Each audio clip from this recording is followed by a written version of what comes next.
Welcome, music lovers and creative souls. Get ready to join us on an exciting podcast adventure brought to you by Blue Buddha Productions. Welcome to the Zoom sessions. Your host, Eliot Goldstein, is thrilled to guide you through engaging conversations with some of the most inspiring minds of our time. Today, we have a true legend in our midst, the incredible Kevin Godley.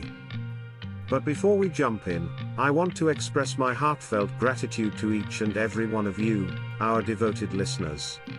The Zoom sessions is made possible thanks to your support. Alright, let's dive right into it. Join me as we connect with Kevin Godley on the Zoom sessions.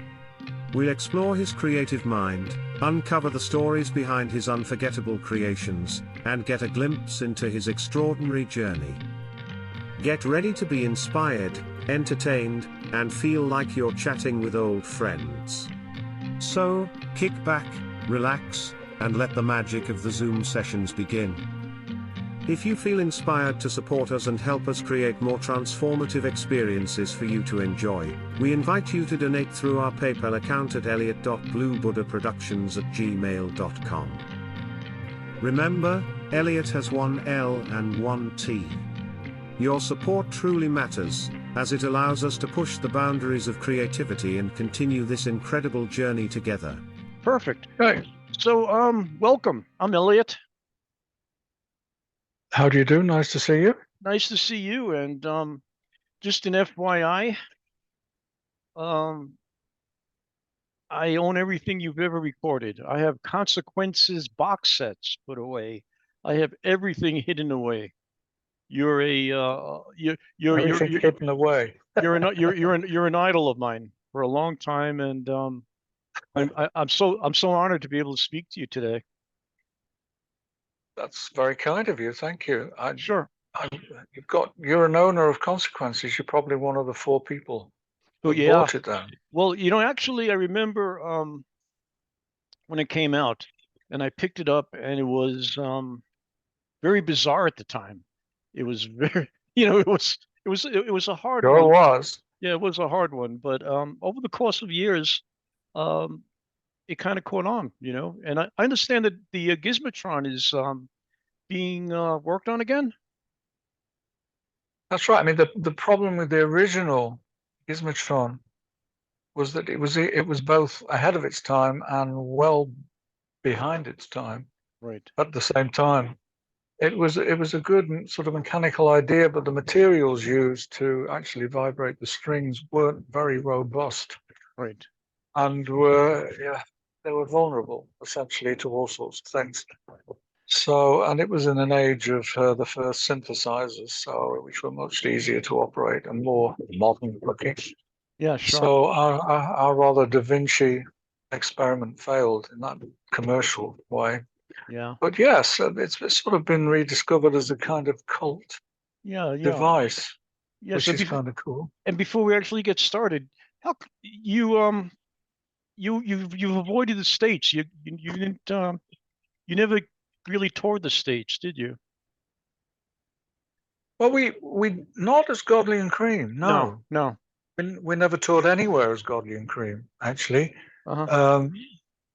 But back in the 10cc days, we did tour a little bit of it, but I don't think we ever, I may be wrong, but I don't think we ever headlined any gigs. We supported a number of different acts across the States, maybe 2 or 3 times. But we weren't an amazing live band. I think that was part of the problem. We were a recording outfit more than anything else. Sure. And that's where our love was. Spending time in a room with no windows and lots of recording equipment. Yeah, you guys were studio wizards. We were. Yeah. We were studio people. We should have worn white coats and stethoscopes and things. Sure. Like that. And also Godley and Creme were great in the studio too. I've been listening to a lot of the older pieces, 10cc as well. And those albums, even the original, sounded great. They were perfect. Kind of reminded me of, the type of work that Alan Parsons would put into an album. You guys are really worried about engineering. You're worried about the sound. You just kind of all your albums sounded great. They really, I know they were remastered later on, but they really didn't have to be. I don't know if they were either. I mean, we loved the process. Yeah. We loved being in that room and knowing that on the one hand, we felt confident that we were capable of many things, but on the technical side, we knew that this piece of equipment known as 24-track machine and a console Mm-hmm. was capable of creating, for want of a better and more pretentious word, art. Okay. So our mission was to try and make everything as artful and as interesting and as challenging as possible, without resorting to dumbing anything down. Right. I mean, a lot of what we did was kind of funny and satirical, I think, but for some strange reason, it managed to cut through and appeal to a lot of people, which we didn't really expect. Yeah, well, who was it in Rolling Stone when Barnes, was it Greg Barnes, who said that your albums, your musical, what was going on was 10 times what Yes had going on, and you're still be able to do it in a pop sense, But it's interesting that what happened to us when we first started making records. I think, like many people, many bands when they're starting out, we were kind of aping people that we admired. Mhm. We kind of hoped that what we recorded maybe sounded a bit as cool as the Beach Boys or the Beatles or Sure. anybody we kind of liked. And we were kind of a bit self-conscious about it. But as we got more into the process of recording and stopped trying to analyze what we were doing, something emerged that was essentially us. Right. And it almost happened. It happened organically. We didn't even notice it. But you're not the Beatles, you're not the Beach Boys, you're not anybody but you, and that does, if you're any good at all, it does surface eventually, and that's Sure. precisely what happened. The thing Yeah. is not to recognize what it is and try and reproduce it all the time.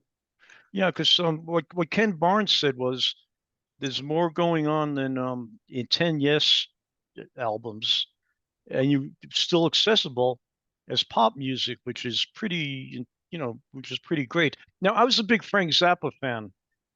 Me too. Yeah, and I know a lot of the old mothers, and your some of your albums kind of, especially when Godley and Creme were when you guys were out there, kind of moved to that little esoteric field, and there was a little Zapperish type of, you know. Before I forget to tell you, Snack Attack is the greatest album ever made. Isms, it was isms, and you're, in the Ismism, UK, ismism, isms, ismism, yeah, yeah, ismism. yeah. But in the States, it came out as Snack Attack. And you could listen Okay, to that album straight through, and there's not a lot of albums you could say that about. But that's a that's brilliant album. interesting. Yeah. Thank you. Not many people say that about that album, I but just feel I think the rhythm patterns are great on it. I just think it was I think it was a very, very intelligent album. It was it was just a great album. I love it. yeah, it was great fun to do. I think I think that was really the first time, or one of the first time we started dabbling with samples and things like the limb drum machine in any Uh-huh. serious nature. And we're having fun. The only thing that was a bit of a downer for me is I'd slipped a disc around about that time and recorded most of the vocals, particularly for Snack Attack, lying on my back in extreme pain. Well, Um, and the song is really about not really being able to eat and enjoy it because it hurts. sure. Oh, that's painful. No, I don't know how that happened. I Yeah. got out of the car the wrong way and it was like bang, it had gone. Yeah. And I was sort of 6 weeks lying on my back. So Is that a when the drummer's record, is that a drummer's curse? That bad back? no, it's a human's curse. It Okay. can just happen. You've created the Air movie called Hog Fever with I co-created. Yes. Terrence Stamp. And Yeah. yeah, so what was the whole background behind that? How did you get involved in that? I remember I met the writer of Hog Fever Mm-hmm. In England, Richard, and we got on well. And this is some time ago, and I'm just trying to remember the sequence of events. Hog Fever. I read Hog Fever and really enjoyed Hog Fever. Okay. I was the kind of kid that wished he had a bike, but never did. You know, wished he had a hog, but never had the balls to get one. Yeah. Me too. And we wrote a film script based around the story of Hog Fever. But we couldn't get the film placed. So I think it was Richard suggested the idea of doing it as a kind of episodic podcast, even though I don't think podcasts existed at the time, but an episodic drama, right? A series of 5 episodes telling essentially the same story. And he was a big friend of Terence Stamp. And so I kind of started writing a treatment of how that might work in just audio with Richard's help. And then we approached Terence, who agreed to play the part of the shrink, the psychiatrist, looking after Richard. And Richard played himself. Terence played the psychiatrist. I played a couple of small roles, and I ended up directing Terence over Skype from Dublin, with him being in Los Angeles, over a couple of very long evenings, which was ridiculous. But somehow we got it done and edited and out there. Some lovely reviews of it. I don't know how it sold or even if it did. Yeah. But it was a hoot to do. It's definitely an interesting project. You've been involved in music for, I guess, since the '60s at this, right? And one form or another. And you've always kept on. You've been on the brink of all technology. You guys kind of embraced everything. And are you still involved in the newer aspects of recording, of technology? I mean, it changes minute to minute now. It does. I mean, I'm less involved in the minute-to-minute technological changes, but still keeping abreast of what's going on.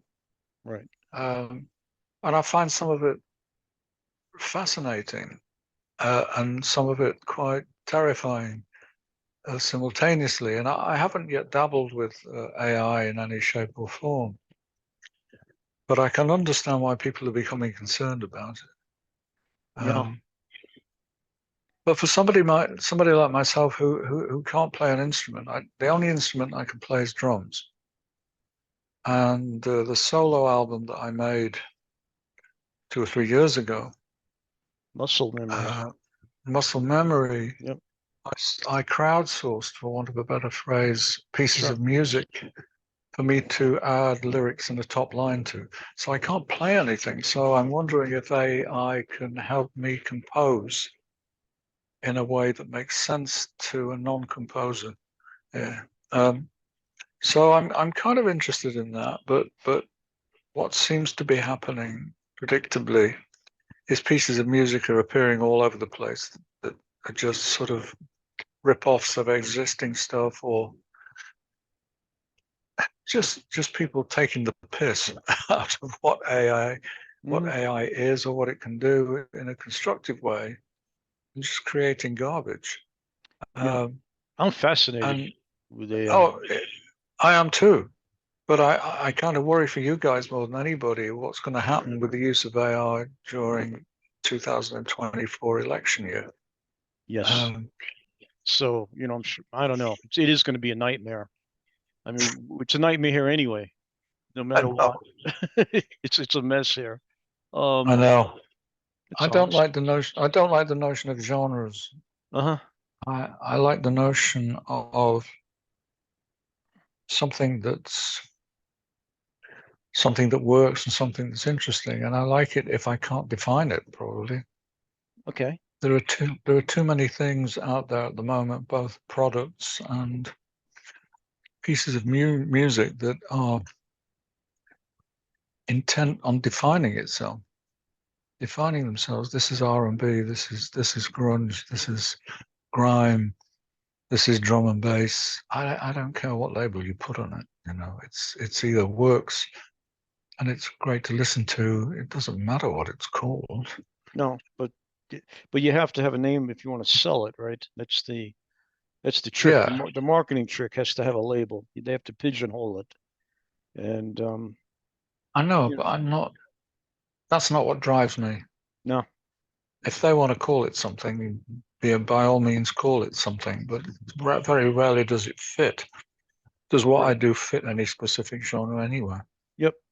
Now you mentioned this a few minutes ago, but you said you're not a musician, you're a noisemaker.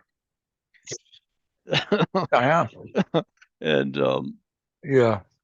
so yeah, you kind of spoke about that earlier, but I know some of the noise you made sounds like music to me, so something's there. Yeah. Well, I that's mean, probably because I'm working with musicians who know what they're doing, and they just give me this stuff, and I go, "Well, I can make some interesting noise to go with that." there you go. Now I'm an inspired amateur. when you collaborate in writing, do you do lyrics as opposed to music? Do you do music as well? Well, my prime instrument now is the voice. I sing. So Sure. what I find myself doing probably is singing notes, but also writing words to fit those notes. So, well, you're doing it yourself now. You really, Yeah, I do a lot of stuff that I couldn't do before because the technology is instantly available to do the kind of things I used to rely on other people to do. right. I work with GarageBand and Logic Pro and stuff like that for sound, and I work with things like Final Cut for video editing and so on and so forth. And it's overdue. Um, the sense I avoided doing that for a long time. Okay. I didn't trust myself with Well, knobs and buttons. okay. Now, what are you working on now? Anything in the works? Yep, I can't tell you too much about it, but I'm working with. Come on. Um, well, give me a chance. I'm working with an American classical composer. Yeah. Starting to make. His name is John Califra, Okay. an Emmy nominated composer. Yes. And we're throwing pieces of music backwards and forwards to each other and writing things. Well, I'm responding to what he's done, and he's responding to what I'm doing. And thank goodness for the technology that allows us to do that. yes. Um, that wouldn't have been possible. Okay, let's see. Elvis Presley, Hound Dog, your first single. No, it was the first rock and roll record I heard when I was at school. Yeah. We used to have music lessons, or so-called music lessons, Hmm. which involved a rather stiff-necked, rather rigid, severe teacher coming in and playing records to us that she thought anyway were proper music. And this mostly were rather sort of boring pieces of classical music. And then she would play a track that she considered to be the opposite of music. And that was Hound Dog. That's the one that grabbed you. And I was the only one in the class that responded physically to it. I started hammering my school desk. Ain't nothing but a hound dog. Wow. Right, all as a natural drummer maybe. And I got thrown out of class. Wow. So that's So I was punished for listening to rock and roll. yeah, and So there you go. The rest is history, huh? The rest is Wow. history. Yeah, wow. So you've worked with almost everybody that I consider to be a legend. Is there anybody that you've missed that you haven't worked with that you would really like to collaborate with? Oh, loads of people probably. In terms of audio or video or either. You're an expert at either. You name it. I would have loved to have worked with Marvin Gaye. Yeah. Oh, don't make me think of any more. I could probably go on Okay. for years. I've been very lucky in that I've managed to. I mean, you've worked with Sting, Peter Gabriel, Brian Ferry, Lou I haven't Reed. worked with Brian Ferry. I haven't worked with Brian Ferry. Oh, well, Lou Reed, you work with Phil Manzanera. Phil Manzanera. Yeah, You know, I worked with Lou Reed. I've worked with the Beatles. I've worked with yes. Uh, Yes. I remember the first Girls on Film, Yes. Duran Yes. Duran. Try to get that Yes. try to get that one done today. Impossible. It'd be impossible. Impossible. I know. I wouldn't be allowed on your show, I don't think, No, today. hashtag me too. You The showed up world late. has changed so much. I know you showed up late today. What I wanted to tell you if you came on when you're supposed to, that out of those 10cc's, you're my favorite. You're the guy who, you're the guy I banked on, my friend. I always thought you were a master at what you were doing. That's very kind of you. What Yes. aspect of all that? You were What a, do you mean? you were great. I don't know. Your rhythm patterns are great. You had a great, you have a great voice. Your films are incredible. The actual, even when you and Cream split up, you've done incredible videos. Even I like it. as a group, you guys were monstrous, but separately, you still are putting out incredible things. Muscle Memory. It took me a couple of listens to get through it, but once I did and got back to it, it's an interesting album. You know, Good. I'm glad you felt that because yeah, I didn't even know if I could do it. I knew yes, I had to do it, and I knew I wanted to do it. And when I started the process, I didn't have a clue what it would turn out like. But it was one of those things that once you get going, or once I got going, it kind of took a kind of shape, and I just kind of followed the flow, and it sort of made some kind of warped sense. yes. I agree with you. I don't think it's what people expected, but to No, me, no. that's good. That's a good thing. Yeah. Um, It was a hard listen at first, but yeah. the more you listen to it, the more it kind of made sense, which is great because I really enjoy having to fight for my music. If it's too easy, it's not worth it. But you've some of the stuff you've done on your own. Um, I think you did these. These are yours, or these are you did the Beatles anthology piece without that was you alone. No, I didn't have anything to do with the anthology, but No, no, I no, no. did a Didn't music. you did the Real Love, right? Yes, real love video. Yes. Yeah. That came from the anthology. Yeah, that's right. I did that. That Yeah, was an honor to do. yeah. And that was you alone. There's a funny story attached to that. Yeah, Um, uh, in order for us, it, it was way before the release of the single, and right. we got a cut of the track to work to edit to, Yes. but the voices were very low in the mix. Hmm. Probably intentionally in case anything actually got out. Okay. So when I'm editing, I need to hear what I'm editing to. So for the purposes of being able to edit to something that was more audible, I went into a studio and overdubbed my voice singing the lead vocal over the top, purely so I can understand what was going on. It was a Right. bigger picture. I managed to edit the thing fine, all good, but at some point it did get out there with me singing the song. Really? So yeah, so John Paul, George, Ringo, and Kev actually exists somewhere out there in the Wow. ether, which is, I'd love to hear that. well, yeah, I'm kind of embarrassed by it, but it's funny. Wow. It's So very, yeah, but it's you kind of bizarre. and you pretty much became the U2 go-to guy. You did ton of stuff for them, Yeah, as a solo act, solo artist and as group yeah, stuff, yeah. I did a which lot of stuff with you too. you know, Sting. Yeah, You even did the Frank Sinatra duet with Bono, right? Right. I've I got you did. under, yeah, wow. And of course, going back, Rocket is a masterpiece. We didn't know what it was when we did it. I mean, we were lucky. We were just as lucky making music videos as we were making music, in that nobody was telling us what to do.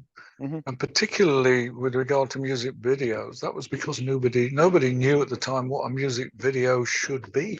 Right. So we were pretty much left to our own devices and offer something up that we thought was interesting. And in this case, we had no sense whatsoever that it would cause as much fuss and love and puzzlement as it actually did. Yes. I mean, Herbie and his people didn't know what the hell it was. Yeah. So you guys actually pretty much defined videos. I mean, I remember the first video I remember was Girls on Film. Can You you know, say that these yeah, days? yeah. Well, you Really? can't. Yeah, I could say it in my studio. I can't say it outside of here. But yeah, Okay. that one really would get you into trouble. Eric Clapton, My Father's Eyes. You've gone into the Wycliffe, genre. You know, you've worked with Yes. everybody. Yeah. Yeah, I mean everybody. Um, are you still doing videos now? Occasionally I do. And it's not as the medium's not as free and as exciting as it used to be, Right. because because it's become a lot more generic.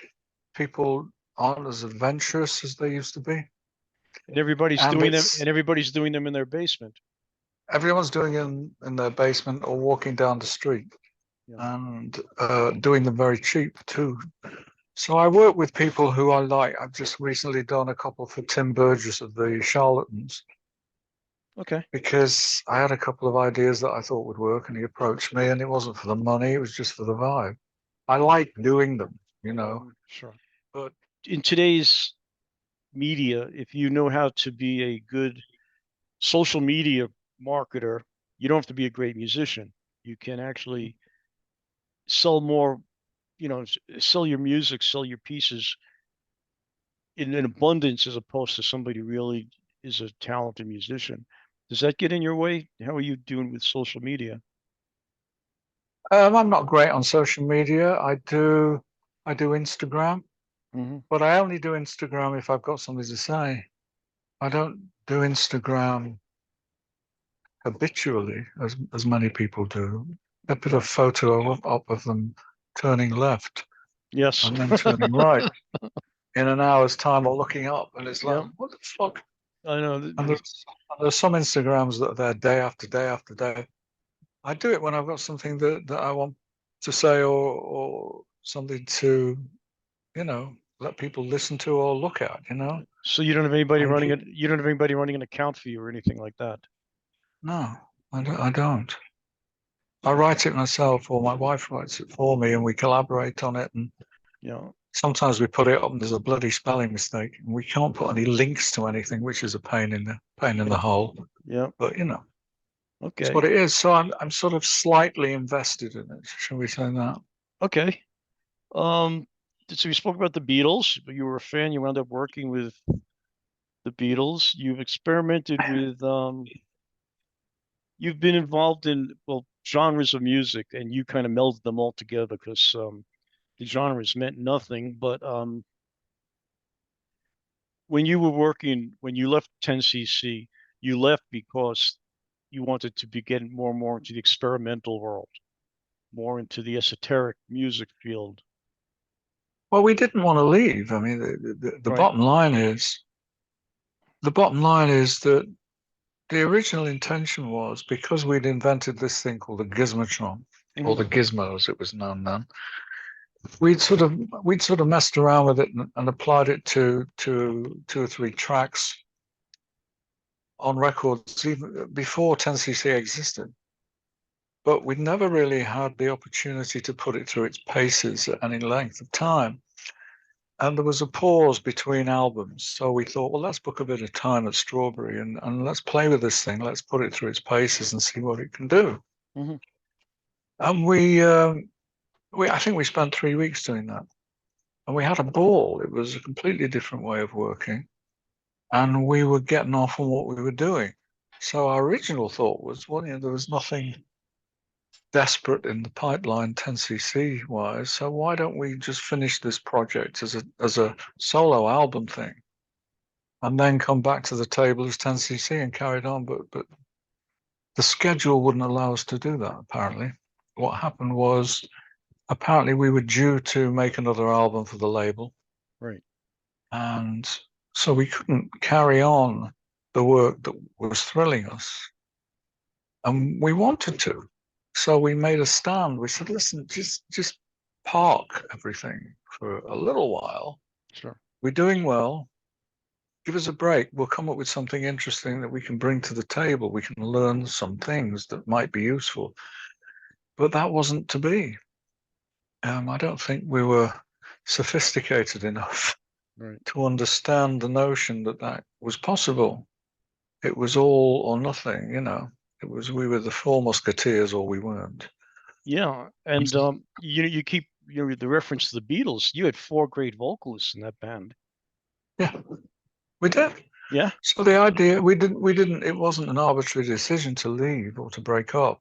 Okay. It was just that suddenly we rediscovered something, the excitement of making records that had been dampened a little bit by then in 10cc.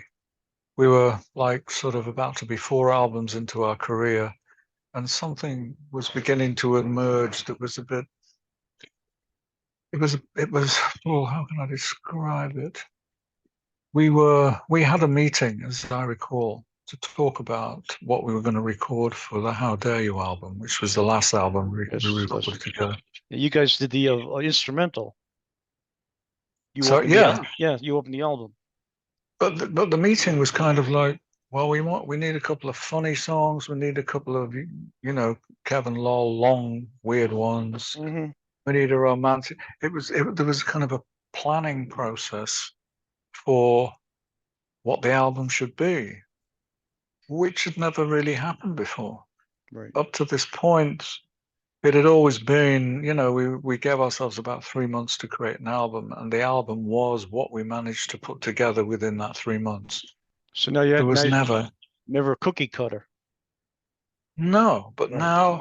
now it was it was becoming noticeable what we stood for, what was expected from 10cc, and so we were trying to fit that expectation, and that felt deeply uncomfortable.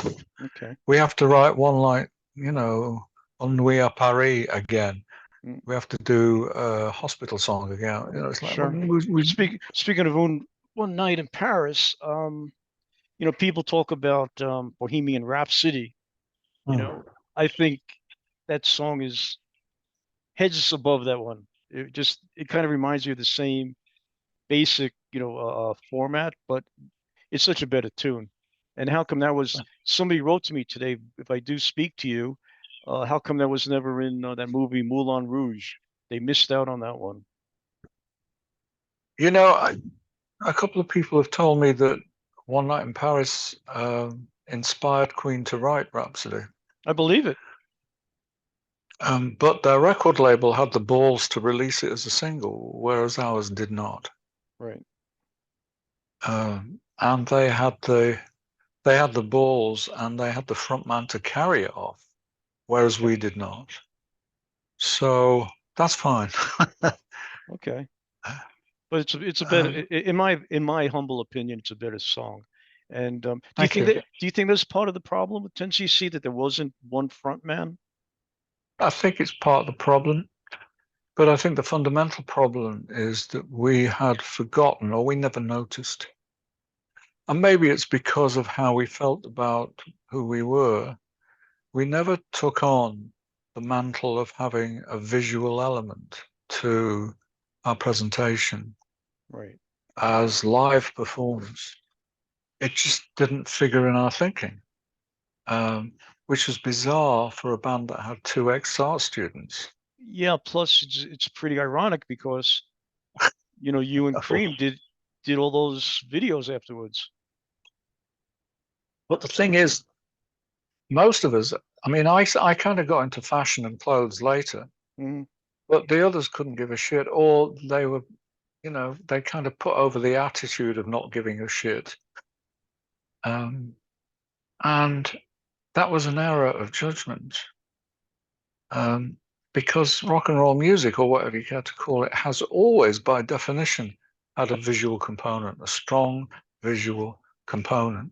Yeah. Ever since Elvis Presley wouldn't be Elvis Presley without the way Elvis Presley looked and moved. Pink and black. If it was just a fat guy who sang like that, forget about it. It's the whole package.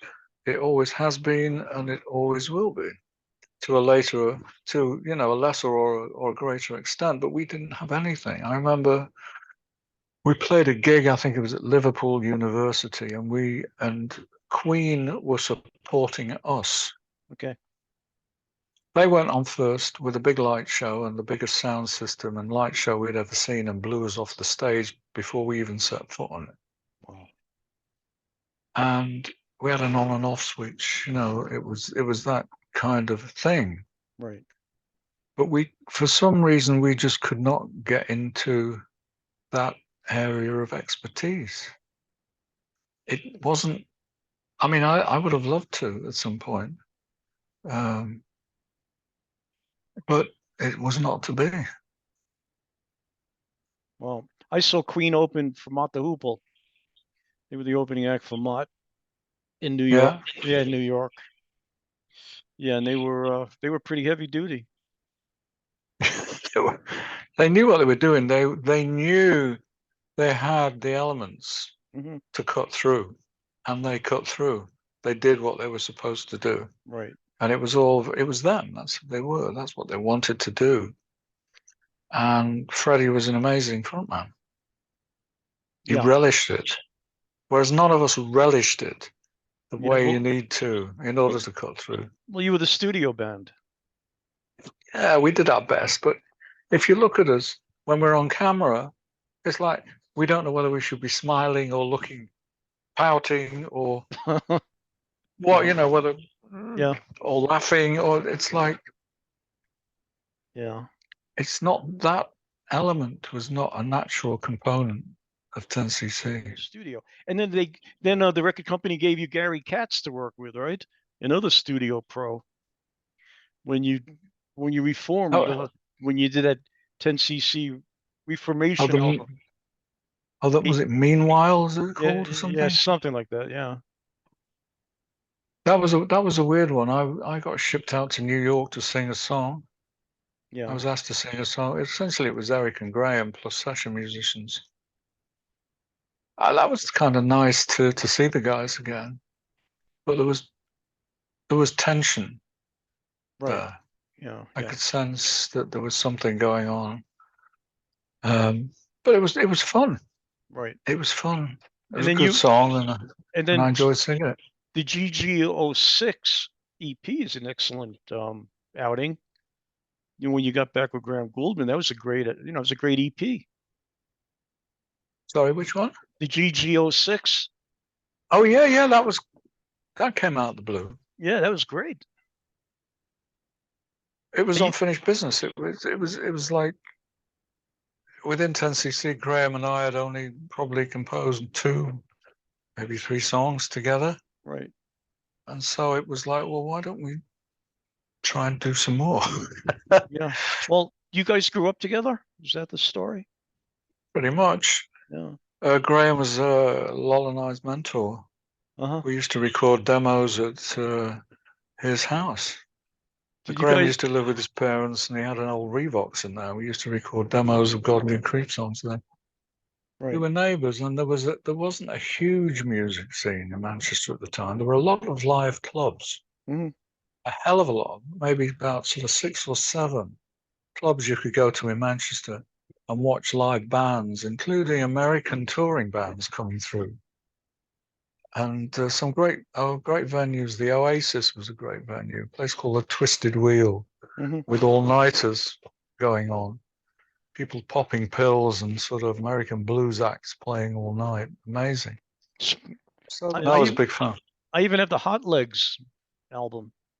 Oh, really? Yeah. Well, that's kind of going back to what I was talking. We were trying to sound like the Beatles. We didn't understand that the track that got us the hit, Neanderthal Man, was like the most original thing out there at the time. And we thought it was like, that's a piece of shit. No lyrics, garbage. Right. This is real music. We kind of missed the boat on that moment. Yeah. Now, then Ramses. Yeah, that was interesting. And this was a time period where we were the house producers of Strawberry. Yeah. And we were producing anything and everything that came in the door. But Ramesses. Neil Sedaka. Neil Sedaka. I say I know more about you than you do. Yeah, but no, it's the same. I just don't remember everything that I did. Okay. But I know it's there somewhere. Yeah. But Ramesses was extraordinary because they were kind of embryonic. They'd written some things, but they didn't know how to turn them into recordings. So it was our job to take these embryonic pieces of sound and turn them into recordings. Right. And I think this was the first time we got our hands on one of the first synthesizers, one of the first Moog synths in the UK. And we had a ball experimenting with them. We learned a lot doing that album. It was a very free and easy album. We tried all sorts of mad stuff, and which stood us in good stead with 10cc when that formed. Now, didn't you also do some staff writing in New York? No, that was Graham. Graham did that. Okay. Graham initially hooked up, I think it was Casanet's Cats. Okay, yeah, Cats. And spent some time over there, as a staff writer. And while he was away, the sort of birth pangs of Strawberry Studio were taking place and coming together. And there was some music that Casanet's Cats wanted to record, and Graham persuaded them to do it at Strawberry Studios and allow us as production unit to make the records, with a guy called Richie Cordell supervising. Oh, sure, I know Richie. Yeah. Yeah, Shelter Records. Yeah, is he still with us, Richie? No. No, I don't think so. Yeah, but he so that was how the whole Sedaka thing happened, right? I have no idea why it happened or how it happened, but I know what Neil wanted to do was to try and develop his style more in the way Carole King had done. A sort of more intimate performance, simple performance piece with a small band, and that's precisely what we did.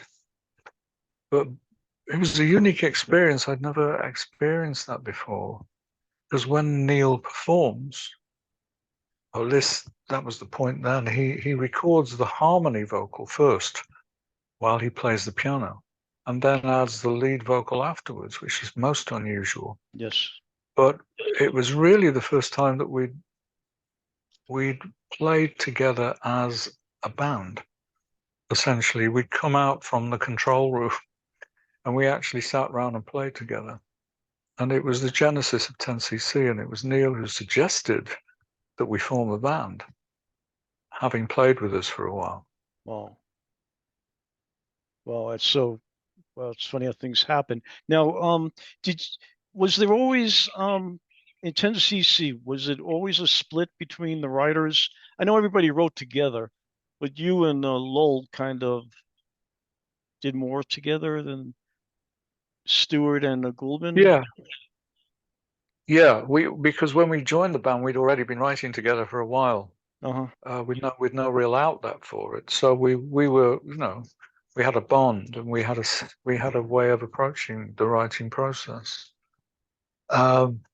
Whereas Eric and Graham were kind of thrown together because we were always writing together. So yeah, there were two distinct writing partnerships. but we'd cross-fertilized a Yes. bit Yeah. later on, which was interesting. Yep. But yeah, you're right. There were essentially two teams, two writing teams. Yeah, and I love the documentary you guys did on the things we do. I'm Not in Love, the studio Yep. pieces with that. When you guys went, that was amazing. That was just that was spectacular. The way just that was pre-looping. You guys kind of discovered looping. Oh, I don't know. I may be wrong, but part of the joy of making music, of recording music, is to find ways to make the noises in your head come to life, right? Yeah, exactly. And we had a ball doing that. And now it's so easy. You just find a different program and twiddle a few knobs, and it's there. Mm-hmm. It's like some of the pleasure has gone out of it. Yeah. I kind of felt that way. I kind of felt that way when they legalized the marijuana. It used to be fun having to scratch. You know what I mean? It used to be it used to be an adventure. Now you go down. Now you go down the There's block. an element of danger attached to it. Exactly. Felt cooler. Yeah. Right. Yeah. Yeah. That's what I feel. I understand what you're saying about music. It's the same. I mean, I could do a video. I mean, obviously, it's not your video. It's a video of you have the imagination, you have all that stuff. But I could throw together a 5-minute video. It'll take me an hour or two, and it's okay. It's nothing what you guys did or anything you guys would even think about doing, but it's in my computer now. I can do it. And something I've noticed recently is that all this new equipment and the advertising for all this new equipment allows you to do exactly what you're saying. Mm-hmm. What it is offering is convenience. It is coming up with ways for you to do things faster and more conveniently to fit into your busy lives. Mm-hmm. It's nothing to do with doing it better. No, and now that AI is going to be involved, it's going to be easier. It's going to be easier to make something that fits a genre and do it quicker to fit into your daily life. Right. Your busy life. So you can get on with the really important stuff and make the music when you have 5 minutes. It's like, that's not what making music is about. No. One of my favorite tunes of all time is Let the Punishment Fit the Crime. Oh, yeah. I think that's a brilliant album too. And that was pretty much the end, right, of Godley and Creme. Was that the last? Yes. What was that album called? Goodbye Blue Sky. Goodbye Blue Sky. Yes. I was part of an environmental organization around about that time called ARC. Uh-huh. And that sort of sensibility was creeping into the lyrics. Crime and Punishment, was a good track. Enomini Patri Filia Spiritus Sancti, backing vocals. Yeah, I remember that. That's a good track. That's a great album. What do you want to tell everybody? What's happening with you? Where can they find your music? Where do they find you? What do we do? Well, this project I'm working on with John Califer, we have no route to anything at the moment. We're at that stage where we're conjuring, and we're not 100% sure what we're conjuring yet. We only know that it's very different. And it sounds like a cross between Kurt Weill and Bertolt Brecht. Wow. Meet Stephen Sondheim in some dismal R&B cellar in Manchester. So we don't quite know what it is yet, but we are excited by it. Okay. And so it's taking form, and we're looking at finding ways of getting it out there and bypassing what one might call the sort of current cultural revolution, which seems to be preventing things from getting out there in many respects, but in a way that makes it exciting for us. And we don't know what that is yet. So we're sending stuff to a number of different people when we're happy with it, and getting some input and some advice of possibly, maybe it's a show first, or maybe it's a film first, or maybe it's a site you go to and you can only get things in 30-second pieces, but you have to pay a very small amount to get them. I don't know. But what I do know is that it's something that I've never done before, which is always attractive to me. It's sort of putting me in a different seat, and still, tunes and lyrics and lots of singing, but it's different.